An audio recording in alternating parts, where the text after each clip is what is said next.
In this video, we're going to discuss various options for handling write conflicts in a disconnected application when data is synchronized. So by default, when a write conflict happens, the write conflict information is bubbled back to the user and the user resolves the conflict. But there are also techniques for handling write conflicts programmatically, which we'll also discuss. So let's start out with a simple situation here where the write conflicts will be bubbled back to the user. So here's a record, and let's go to this record and edit the record. We'll change it to Manager 2, Berlin 2, and Germany 2, and then hit the Save button. But we have not yet hit the Synchronize button. And now let's go to the database and simulate some other user committing an edit to this record before this user has a chance to synchronize. So we'll go there and change this to Manager 3 and Berlin 3. And then we'll go ahead here and commit the data. So now basically some other user has edited two of these fields but not the third one.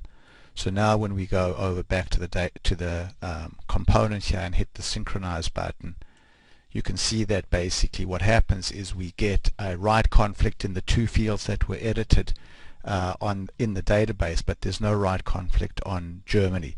So let's go here now and resolve this write conflict. So we'll say on this one we want to use theirs, which is Manager 3, and on this one we want to use ours, which is Berlin 2, and now we can go ahead and synchronize again, and the data gets synchronized successfully. So in this case, the write conflicts were bubbled back to the user to resolve. But you can also handle write conflicts programmatically. So let's go back to the this component builder right now, and if we go to the list properties, and then go to Detailview table properties, we can see that there's a server-side event called onWriteConflict.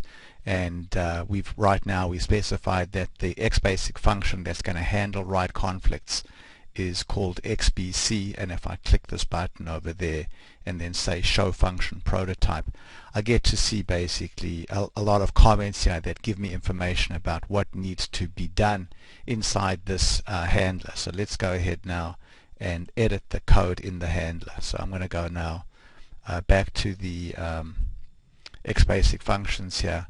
And what I'm going to do is I'm going to basically go here and say that I would like to resolve all conflicts programmatically, and the technique that I would like to use is use theirs. So that means that if there is a write conflict, the data that got edited by the first user is going to win. So that means use theirs. So let's go ahead now and see how this works. So we'll go back to running it over here. And let's go here and just clean up the data. So I'll just make this Manager Berlin and Germany, and then just go ahead, save and synchronize. So that's synchronized correctly because there were no write conflicts.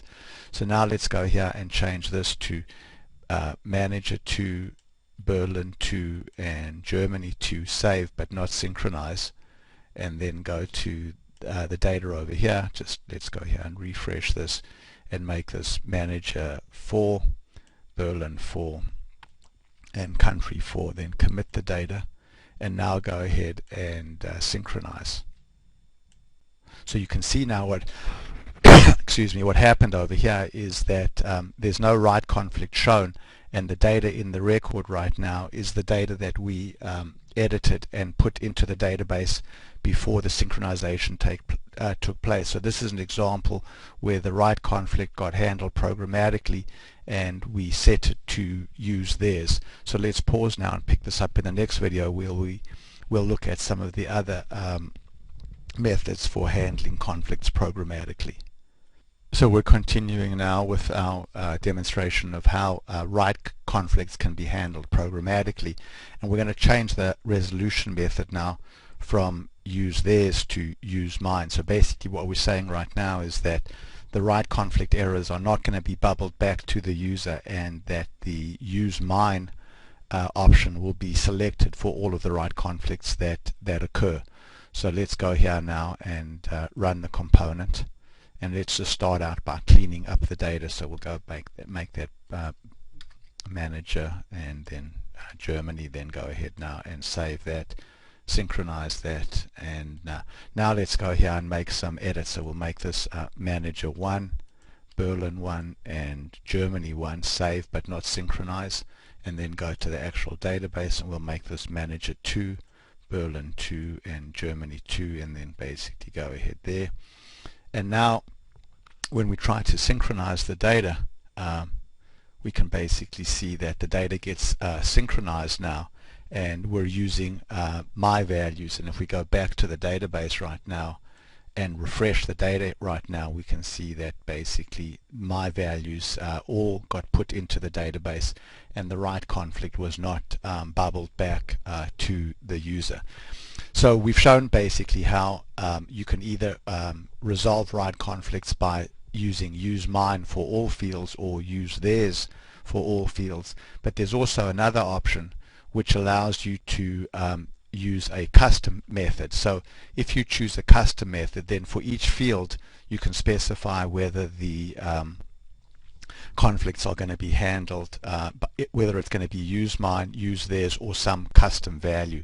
So let's go here and uncomment this code over here, and what we're going to do is let me just first uncomment it and then I'll explain what's going on. So what we're saying over here is, in this comment over here, we're saying that we're going to resolve conflicts programmatically, and the method that we're going to use now is not either use theirs or use mine, but custom.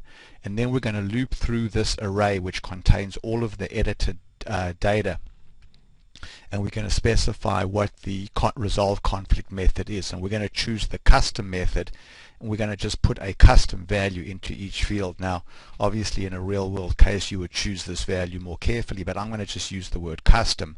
And then after we've done all that, I'm going to go back and change the first field to use mine. So now let's go ahead and see how this all works. So we'll go there now and run it, and then let's first clean up the data.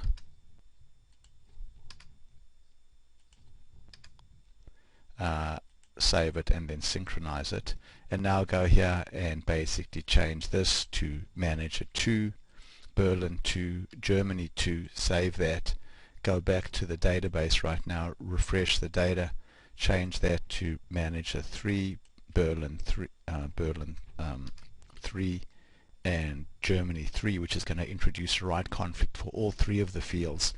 And now when I go ahead and hit synchronize here, what I see happening is that use mine got selected for the first field, but then the custom value, custom and custom, got inserted into the two other fields. So if we go there and refresh that, what we see is use mine got selected over there, and then the other two values were set to custom. But I could just as easily have gone over here and changed this here to use theirs. So what we've shown in this video is that right conflict handling in Alpha Anywhere when you're working with disconnected applications is very powerful. By default you can let the right conflicts bubble up to the user and let the user resolve each conflict, or you can handle right conflicts programmatically, in which case the conflict is not bubbled back to the user, but the conflict is handled programmatically using your own logic. And not only can you handle the conflict programmatically, but you could also in this event here write information to another database indicating that there were conflicts and which fields had the conflicts. Thanks very much for watching.